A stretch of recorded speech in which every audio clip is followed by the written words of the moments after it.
Guys, పాలకూరతో bajji తయారీ విధానము కావలసిన ఇంగ్రీడియంట్స్ ఏవో చూద్దామండి. పాలకూర, ఉల్లిపాయలు ఒక 2-3 ఉల్లి చిన్నపాయలు ముక్కలు కోసేసుకోవాలి, కొత్తిమీర, శనగపిండి, రుచికి సరిపడా సాల్టు, అల్లం తెల్లుల్లి పేస్టు, కొంచెం జీలకర్ర, కొద్దిగా వాము, కొంచెం ఇంట్లోనే తయారు చేసుకున్న గరం మసాలా, ధనియాల పౌడరు, పసుపు, కారం, కొద్దిగా వరిపిండి కలిపే ప్రాసెస్ చూద్దాం.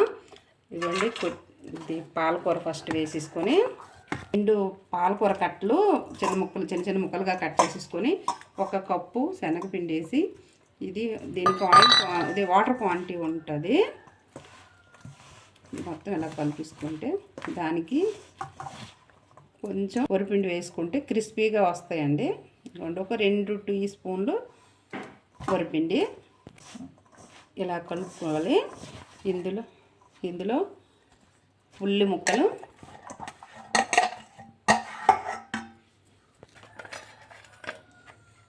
కొద్దిగా జీలకర్ర, కొద్దిగా వాము వేసేసుకొని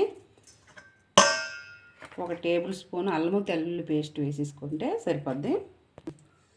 గరం మసాలా టీ స్పూను, ధనియాల పౌడర్ 1 టీ స్పూను. పిల్లలు తింటారు కనుక కారం కొంచెం తక్కువ వేసుకుంటే సరిపోద్ది, అది 1 టీ స్పూను. పసుపు 1 టీ స్పూను. సాల్ట్ రుచికి సరిపడా. ఫైనల్గా కొత్తిమీర. ఇవన్నీ వేసి మొత్తం అన్నీ కలిసేటట్టు చక్కగా ఇలా కలుపుకోవాలండి. కొద్దిగా వాటర్ వేసుకొని ఇలా ఈ కన్సిస్టెన్సీలో వచ్చేటట్టు ముద్దగా తయారు చేసుకొని ఒక 10 నిమిషాలు ఇలా నానబెట్టుకుంటే ముద్ద అయితే రెడీ అవుద్ది. ఇదిగోండి, ఈ మిశ్రమాన్ని ఇలా బౌల్లో చేసేసుకొని ఇలా ఒత్తుకొని ఇలా పనం మీద వేసేసుకొని ఇలా ఒత్తుకొని ఇలా తిప్పుకోవాలి.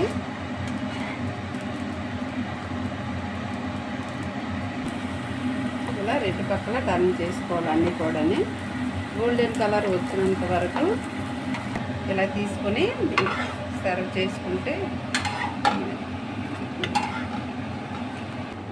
పెరుగుతో సర్వ్ చేసుకుని ఉదయం బ్రేక్ఫాస్ట్ కానీ ఈవినింగ్ స్నాక్స్గా కానీ తింటే చాలా చాలా బాగుంటుంది. Thank you for watching.